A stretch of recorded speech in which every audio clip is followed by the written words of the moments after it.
I died in silence. There was no one crying at my bedside. No hand holding mine. No apology, whispered too late. My husband had long stopped looking at me like I mattered, and his mother only saw me as free labor. For years, I scrubbed her floors, made her soups, pressed her silk blouses, hoping that one day, if I gave enough, I'd be treated like family. Instead, they called me barren, unworthy, disposable.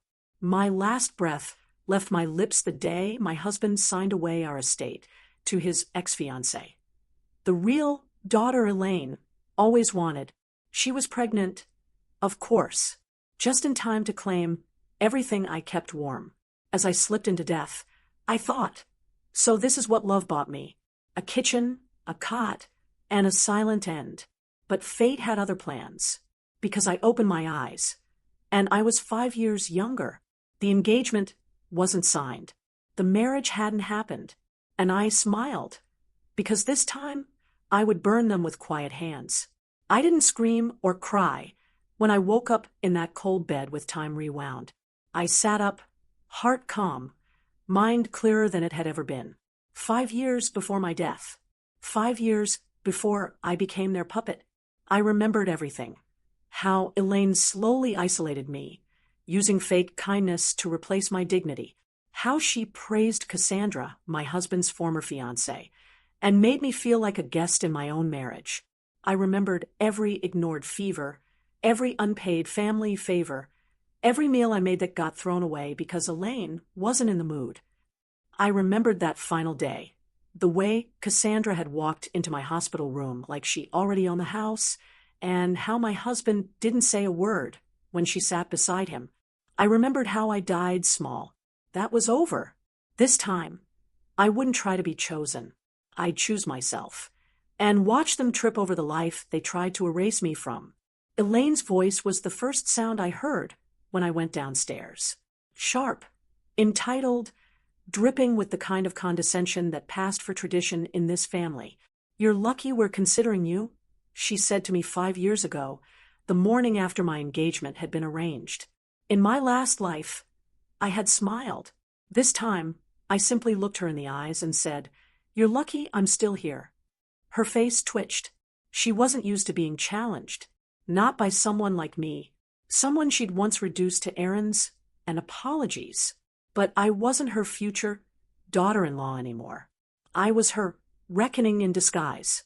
And for the first time, I saw something rare in Elaine's expression: hesitation. Good. Let her wonder what had changed. Let her fear the silence. I declined the engagement that evening. Calmly. No drama.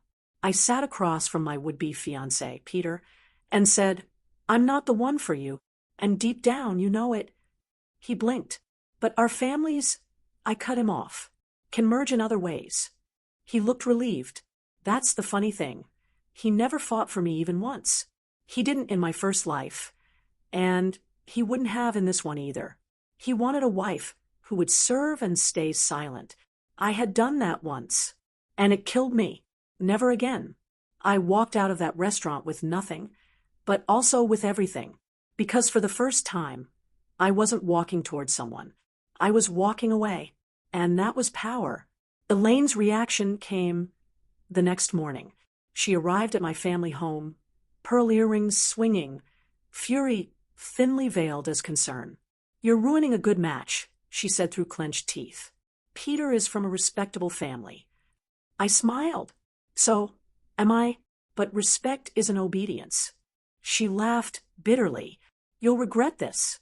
No man will want a woman who walks away." I leaned closer. "No man I want would ask me to stay in chains." She left without finishing her tea. I closed the door behind her slowly, savoring the first true victory of this life. One move, one refusal. That's all it took to tip the board in my favor. But I wasn't done. While Elaine licked her wounds, I began rebuilding, not with grand gestures, but with quiet steps. I visited the small studio where I once designed handbags in secret. The owner, Mrs. Coe, was still alive in this life, still running things herself. She remembered me instantly. "You helped with those patterns a few years ago," she said. I nodded. "And I'd like to do more." She hesitated. "You're from the right family, aren't you?" I met her gaze. "Not anymore." And she smiled. "Good." I started from the bottom, sweeping floors, sketching on spare paper, listening more than speaking. Because this time, I wasn't just chasing freedom. I was building a foundation. Every weekend, while the right family threw parties to distract from their slow financial decline, I was learning about supply chains and wholesale margins. I kept my name off everything. I paid in cash. I saved receipts. And every time Elaine's name popped up in casual gossip, mocking women who worked for a living, I added another name to my future network. Women remember cruelty, especially quiet women. And the more I moved through the city, the more I found them: bookkeepers, chefs, assistants, accountants, each with a story. And I listened. I didn't offer pity. I offered partnership. Because women like us don't need saviors. We need each other. And I was ready to lead. Cassandra returned 6 months later, this time without hiding. In my last life, she tiptoed around me, pretending she was just close to the family. But now, she wore her ambition openly. "Elaine told me you stepped away," she said with a smile. "What a relief for everyone." I said nothing. I just studied her. She still thought she was winning. Still thought she could play innocent while moving into the mansion I had once cleaned for approval. Let her think it. I had no interest in fighting her for crumbs anymore. I was building a kingdom.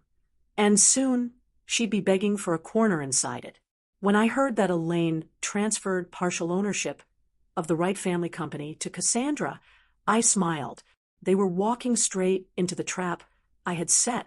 The company was bleeding money, mismanaged, underreported, and tangled in favors they could no longer cash in. In my last life, I had signed the papers blindly. This time, I had copies. I had dates. I had names. And I had friends in the tax bureau who owed me favors I hadn't even collected yet. Let Elaine crown her little heroine. Let Cassandra strut. I wasn't going to stop her. I was going to watch her fall. Because I was never the useless one. I was the one they taught to wait. And this time, I chose to walk first, before the house caught fire. Elaine called it a gift of trust when she handed Cassandra half the company shares. But I called it what it truly was: an exit plan. She thought the pretty girl, with a practiced smile, could revive the failing business, charm investors, and repair the family's public image. She didn't know Cassandra would do exactly what she did in the past: bleed the company dry with bad advice and worse judgment. She made the same deals, smiled at the same snakes, and ignored the same quiet employees who once held everything together. Only this time, I was the one they came to when things began to rot. "She's worse than Elaine," one said. "But you understand the cracks." I nodded. I wasn't here to save their legacy. I was here to make sure it collapsed exactly on schedule. Elaine didn't see the chaos until it was already on fire. Suppliers backed out. Clients defaulted. Licenses lapsed. And Cassandra, in all her smug glory, began blaming everyone but herself. Elaine tried to fix it quietly, offloading shares, hiding debts. But I knew where every skeleton was buried because I used to be the one sweeping their closets. I sent every receipt, every hidden transaction, every delayed tax filing to the right authorities, anonymously. And when the audit came, it wasn't sudden. It was slow, intentional, suffocating. Elaine called it sabotage. I called it surgery. I was carving out the rot she never wanted to see. The media caught wind before the lawyers could bury it. Wright Enterprises under investigation. The headlines read: Elaine blamed Cassandra. Cassandra blamed the auditors. Peter, my former fiancé, suddenly reappeared, offering useless PR apologies and trying to control the narrative. But no one listened, because I'd already built the counterstory. My studio had grown into a design firm with silent backers and high-end clients. The media tried to link me to the right scandal. I let them try, but my records were clean. I had walked away long ago. Publicly, legally, completely. That's what made it sting. They couldn't touch me anymore. Cassandra came to my office, unannounced, wearing desperation in designer heels. "You knew this would happen," she said. "I didn't deny it. You let me fail." I leaned back. "No, you insisted on flying blind." Her lips trembled. "We could fix this together."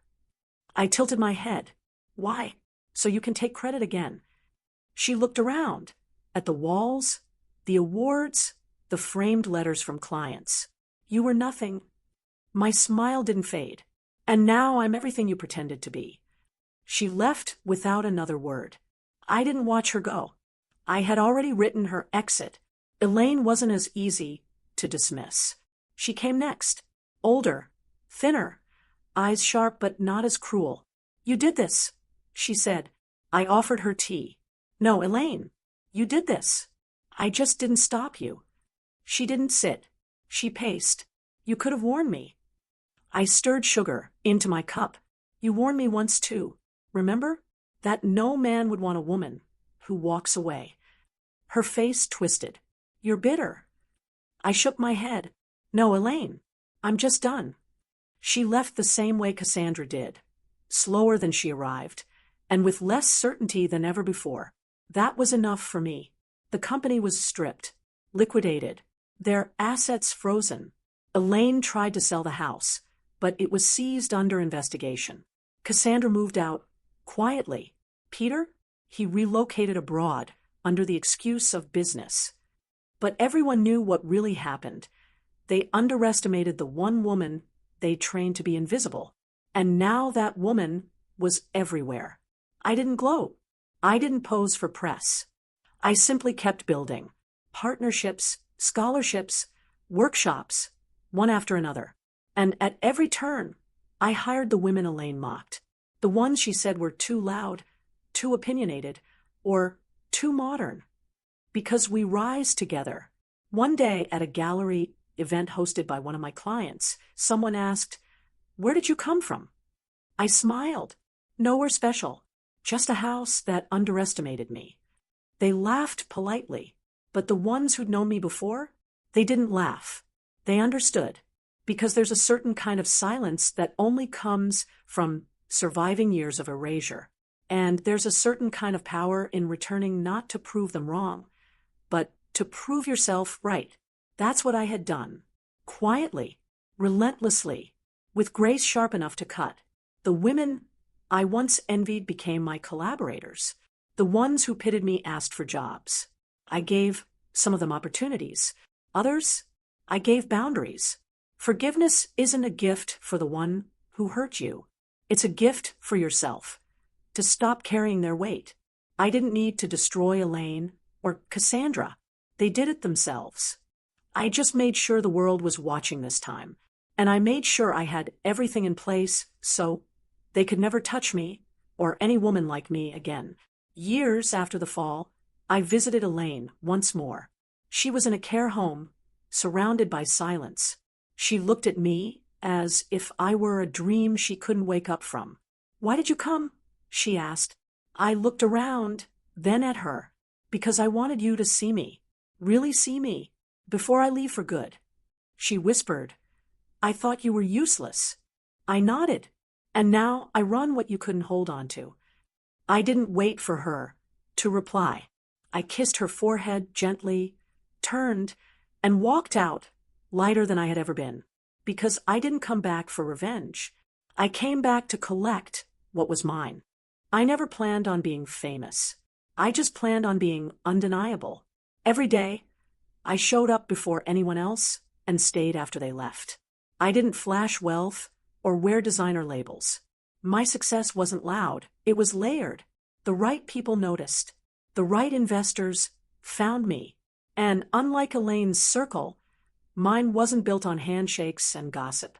Mine was built on delivery, detail, and discipline. When one investor asked why I was so meticulous, I smiled and said, because once I cleaned silverware for people who thought I didn't matter. Now, I build the tables they're dying to sit at. He didn't ask again. Elaine's friends started reaching out discreetly, hoping I'd forget what they said about me years ago. One even joked, I always knew you had potential. I didn't correct her. I just said, you never knew me? That's the thing about coming back stronger. They think they get to rewrite history. But I had the truth engraved in memory, and I didn't need validation. My revenge was simple.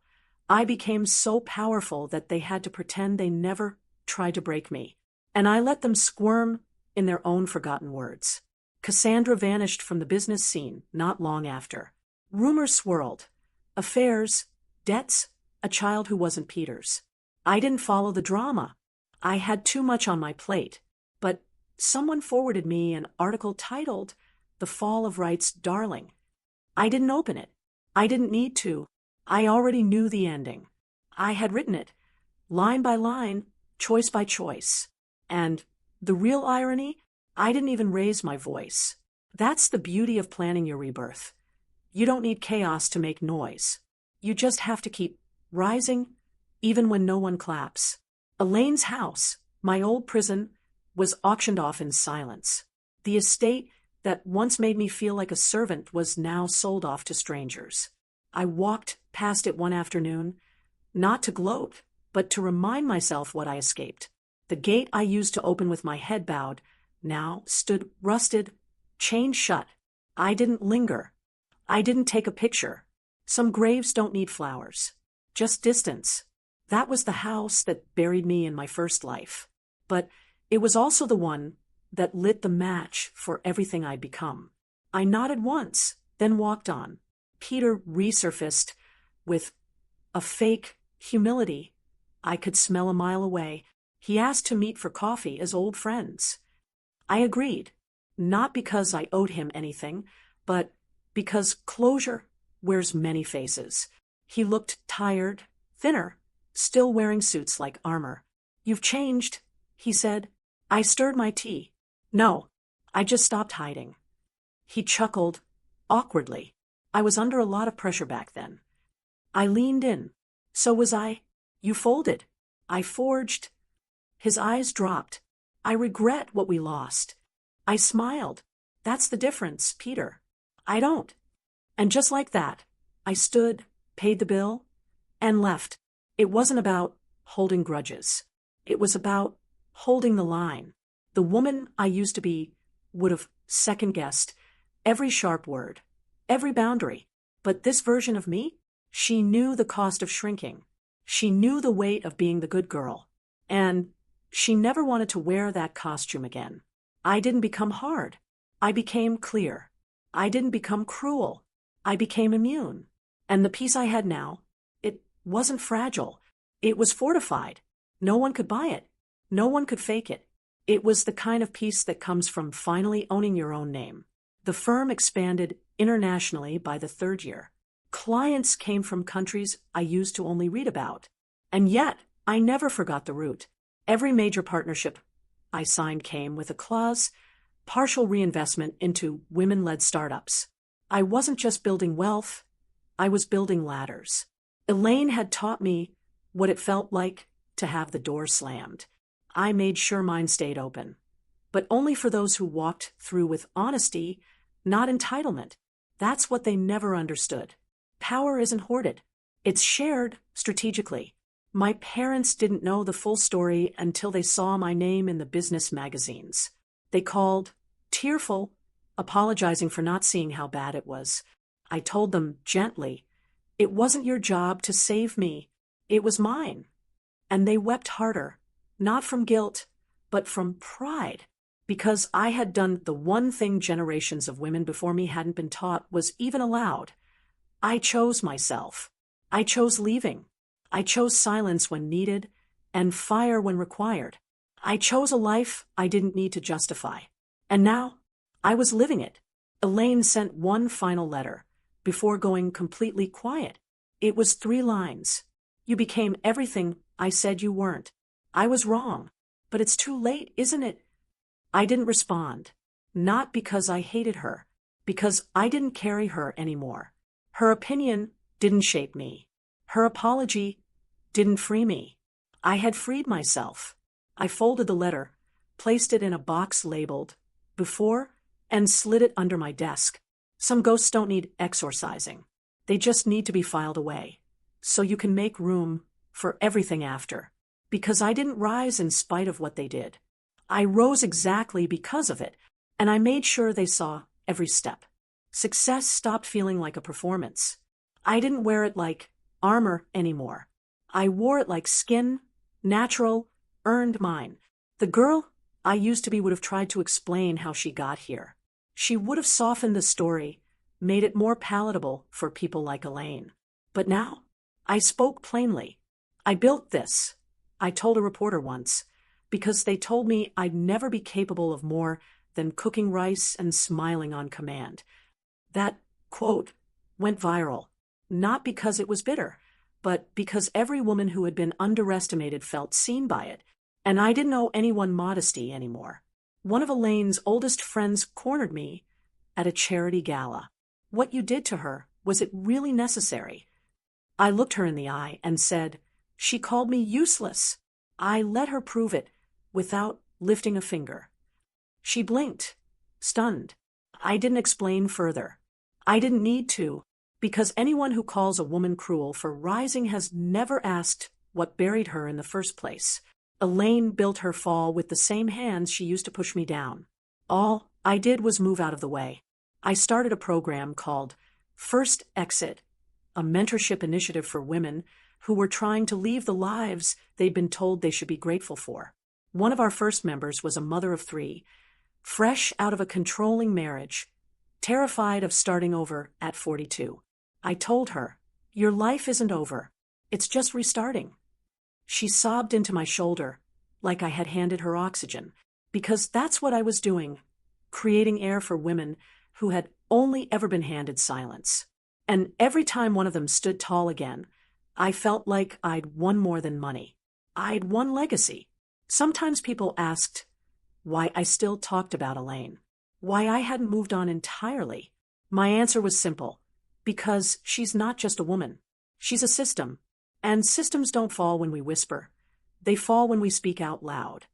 My story wasn't a grudge. It was a map. For every girl told to sit down. For every wife shamed for being childless. For every woman called selfish for choosing herself. I wasn't reliving the past. I was weaponizing it to clear the way for someone else. Cassandra eventually tried to reinvent herself. New city, new brand, new narrative. I didn't follow her progress, but someone forwarded me a blog post she wrote about learning from failure. She never mentioned my name, but I saw the line that mattered. Sometimes we hurt people we think are beneath us, only to realize they were always steps ahead. I didn't laugh. I didn't feel smug. I just closed the tab, because growth, even hers, was better than nothing. Let her rise, too. Just not on my back again. I held a conference 5 years into my firm's success. 300 women in attendance. Every seat filled. Every voice heard. At the end, they asked me, what's the one lesson that carried you through all of it? I paused, then said, I stopped begging to be chosen, and chose myself so loudly, the world had to adjust. They stood. They clapped. But what mattered most was the girl in the third row, who didn't clap. She just stared, tears in her eyes, a fire slowly building in her silence. I saw myself in her, and I knew she'd rise, too. Peter reached out again years later. Divorce, scandal, some business misstep. I didn't open the message. I didn't care, because there comes a point where the past isn't even worth revisiting. Not because you're above it, but because it's beneath where you now stand. The version of me that once begged him to see me no longer existed. I wasn't the second choice. I was the one he was never worthy of in the first place. And if he needed closure, he could find it in the silence I left behind. I visited that old studio once, the one where it all started. Mrs. Coe had passed, but her daughter was running things now. She hugged me hard. "She was always proud of you, you know," she said. I nodded, holding back tears, because Mrs. Coe was one of the first people who saw me as more than someone's daughter-in-law. She saw my hands, my work, my mind. And sometimes that's all it takes. One person who refuses to reduce you. Now, I did that for others. I became the hand that steadied, the voice that said, "Go. Even if they call you selfish, go." The studio still smelled the same. Ink, dust, ambition. I walked through it slowly, running my fingers along the old tables. I found one of my early sketches framed on a wall. Crude, but bold. It made me smile, because even back then, when I was scared, I had still drawn like I was sure. That's what strength looks like before it knows its own name. You don't need to be perfect to be powerful. You just need to start. And once you start, no one can unwrite you. Because once you name yourself boss, you never let anyone call you useless again. The national award came unexpectedly. I wasn't the most famous. I wasn't the loudest. But I was the most consistent. When the envelope was read, and my name echoed through the room, I didn't gasp. I smiled. Not because I needed it to matter, but because it didn't define me. I had already won. This was just a cherry on top of the empire I built from scraps Elaine once tossed at my feet. And when I stood on that stage, I didn't talk about success. I talked about silence. How women disappear inside systems designed to keep them small. And how I refused to die quietly twice. Elaine's name came up in a panel Q&A one day. A woman in the crowd asked, "Do you forgive her?" I paused, then said, "I understand her." It stunned the room. She was built by the same world I was, but she chose to inherit cruelty instead of dismantling it. I won't repeat her mistake. That was the truth. I wasn't interested in becoming a softer version of Elaine. I wanted to be a woman who left no blood trail, just blueprints. And forgiveness? That wasn't for her. It was for me, so I could keep walking lighter. My firm partnered with 3 other women-owned companies to build an accelerator for female entrepreneurs. I didn't want applause. I wanted infrastructure. The kind I never had when I started with nothing but quiet anger and a sketch pad. We named it Ember because that's how most of us begin, smoldering, hidden, nearly extinguished, and together we turned that ember into fire. The women we helped weren't grateful. They were unstoppable. That's how I knew we were doing it right. Gratitude is polite. Power is permanent. An intern once asked me, "Do you ever get tired of talking about this?" I thought for a moment, then said, "I get tired of remembering it, but I never get tired of using it." My story wasn't a performance. It was a tool. And when I held it right, it built doors where none existed before. That's the thing about rebirth. It's not one big fire. It's 1,000 quiet decisions to stop apologizing, to stop waiting, to stop asking for someone to notice you. And by the time they do, you're already gone. A popular magazine tried to run a story linking me to Cassandra again. From rivals to redemption, the headline read, "I refused the interview because that narrative isn't mine." I wasn't her rival. I was her replacement's replacement, the ghost they never saw coming, the storm that formed outside the house they thought was indestructible. And I didn't need her downfall to justify my rise. That's the most dangerous woman of all. Not the one who wins because you lose, but the one who wins regardless. I began designing a final collection, one not for sale, a series called Before.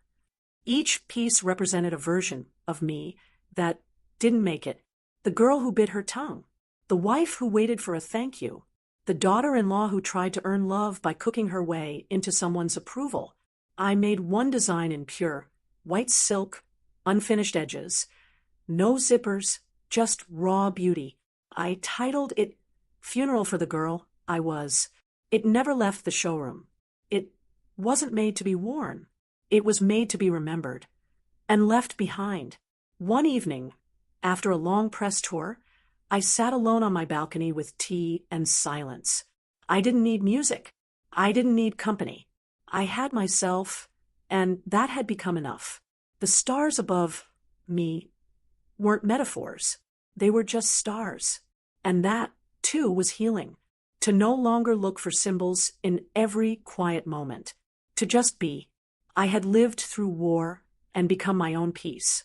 Not because the world finally made room for me, but because I stopped asking for it. I carved it, and no one would ever board it up again. Elaine passed away quietly. There was no funeral, just a note in the paper, and a line about family requesting privacy. I read it twice, then folded the page and put it away. I didn't cry. I didn't curse. I simply closed my eyes and said, "May your soul find what your heart never did." Because I didn't need to dance on her ashes. I had already danced through every room she once locked me out of, and built homes from the bricks she tried to throw. Let her rest. I already had. I received a letter from one of Elaine's former maids, someone I remembered well. She wrote, "I used to watch you carry everything with silence. Now, I see you carry nations with strength." It broke something open in me, because all along, people had seen, even in the shadows, even when I thought no one noticed. And maybe that's what I had missed all those years ago. We are never invisible to the right eyes. We're only hidden to the ones who benefit from our invisibility. So I kept showing up, not for revenge, but for the women still waiting in kitchens, offices, silence. And every time I walked on stage, stood in a boardroom, or signed a check, I did it for her, the girl they once called useless. I was invited to speak at a global summit, business leaders, influencers, policymakers. 10 years ago, I would have panicked over what to wear, how to speak, who to impress. Now, I walked in wearing a black jumpsuit. I designed myself minimal jewelry, no fear. I stood behind the podium and told the truth. They said I had no value, but I didn't need to argue. I built it instead. There was no applause break, just silence, the heavy kind that only comes when people are forced to look inward. I didn't need to inspire. I needed to remind. We were never the problem. The system was backstage. A young woman approached me. She looked shaken. "I think I'm still trying to earn my place," she whispered. I took her hand. "Then it's time to stop asking permission." Her eyes welled up, and I saw it, the flicker, that tiny burn of rebellion trying to come alive. That's what my life was for now. Not revenge, not vanity. It was about lighting sparks in women who had been doused in expectation for too long. One by one, we rise. Not louder, wider. A journalist once asked what I'd say to Elaine now, if she were alive. I thought about it. Not for drama, for honesty. I'd tell her thank you. I said, because her cruelty taught me everything about the woman I didn't want to become, and that clarity saved my life.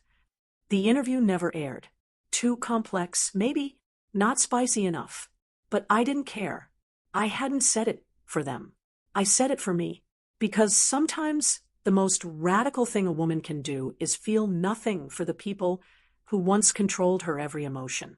The new generation came faster than expected. Young designers, young founders, women who didn't flinch when asked about their value. They stood taller, spoke firmer. They didn't need to burn the house down. They just walked out and built their own.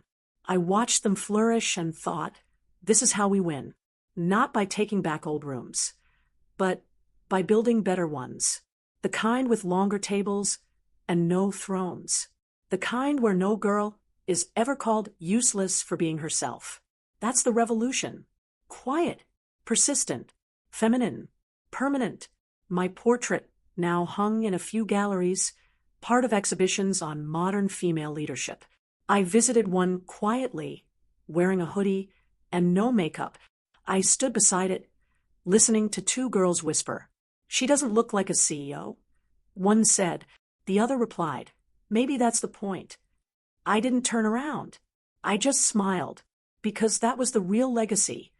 Not the image, not the accolades. The fact that somewhere out there, girls were growing up imagining new shapes for power, ones that didn't demand sacrifice or shame, ones that looked like them. Sometimes I still dream of that kitchen, the one I died in, the hum of the cheap stove, the sound of Elaine's heels in the hallway, the ache in my chest as I folded one last napkin before collapsing. I wake up sweating, heart racing, but then I roll over, feel the softness of my sheets, see the moonlight on the walls I paid for with blood and brilliance, and I breathe again, because that life ended. And I ended it, on my terms. And no one, not a mother-in-law, not an ex-husband, not a memory, can take that away from me now. Cassandra wrote me once more. A short message. I'm pregnant again. But this time, I know better. I didn't reply. I just wished her well. Quietly, because maybe she had changed. Maybe she hadn't. But it didn't matter. I wasn't living in reaction anymore. I was living in rhythm. With myself, my values, and the new world I helped create. And that's the most dangerous woman of all. The one who doesn't need enemies to rise. The one who rises because she chooses to. I started turning down interviews. Not out of arrogance. Out of peace. I didn't need to explain anymore. My work did the talking. My clients did the talking. The women who now stood on their own feet did the talking. And when people asked, "What's next?" I just said, "Rest, softness, more life," because I had fought long enough. And now, I wanted to show another truth. That women don't always have to suffer to be powerful. We're allowed to rest, too. At a private dinner, someone asked what the final chapter of my story looked like. I raised my glass. This is the final chapter. And I'm writing it while I live it. No applause followed, just clinking glasses, because everyone there understood. Power wasn't about domination anymore. It was about design, the deliberate kind, the kind where you choose peace over proving, love over revenge, creation over correction. I had mastered all three, and now the only thing I craved was quiet joy, because I didn't want to prove them wrong anymore. I just wanted to keep proving myself right.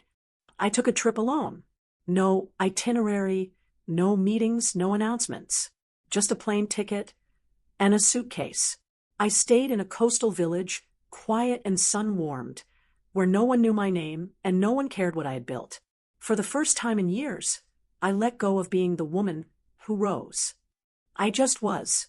I wandered markets, ate food with my hands, read novels I never finished, and slept without setting alarms. That's the thing they never teach you about healing. Once you're free, you have to learn how to be at peace too. And I was learning, gently. A girl at the local cafe asked if I was someone famous. "You look like someone who did something big," she said. I smiled. I did, but I don't have to anymore. She looked confused, but nodded, and that was enough, because I wasn't chasing legacy now. I was living it. Quietly, elegantly, the way women like me were never allowed to the first time around. And I didn't need to be remembered by everyone, just the right ones. When I returned, my team had kept everything moving without me. That was the true reward, building something that didn't fall apart in your absence. That's how I knew I'd built leaders, not followers. I walked through the studio and saw women laughing, working, planning. Their energy was focused, not frantic. And I realized I was no longer the engine. I was the ground they stood on. And that was enough. That was more than I'd ever dreamed of when I first picked up a sketch pad, desperate to be seen. I held one final showcase, not to say goodbye, but to mark a transition. I stood center stage, not as a brand, but as a woman. I told them the truth. I used to believe I had to break myself to be useful.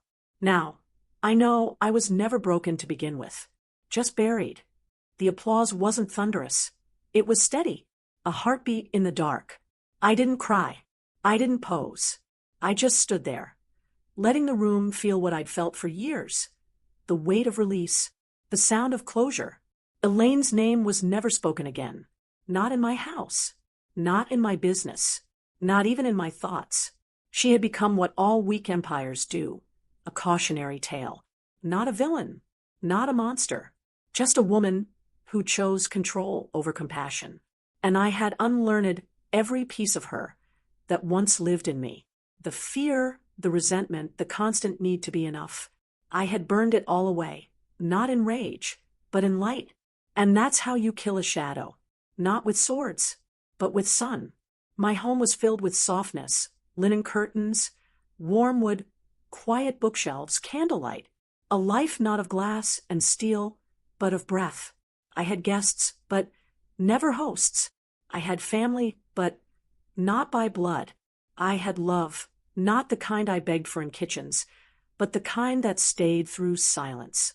And some nights I walked barefoot through the halls whispering, "This is mine." Not out of pride, out of wonder, because I had become someone I would have once idolized. And yet, I was still me. On my 50th birthday, the women from my very first mentorship circle surprised me. They hosted the dinner, cooked the food, told stories of where they were when they met me, and where they stood now. One said, "You didn't just change our paths. You let us believe we deserved to have one." That was the real inheritance.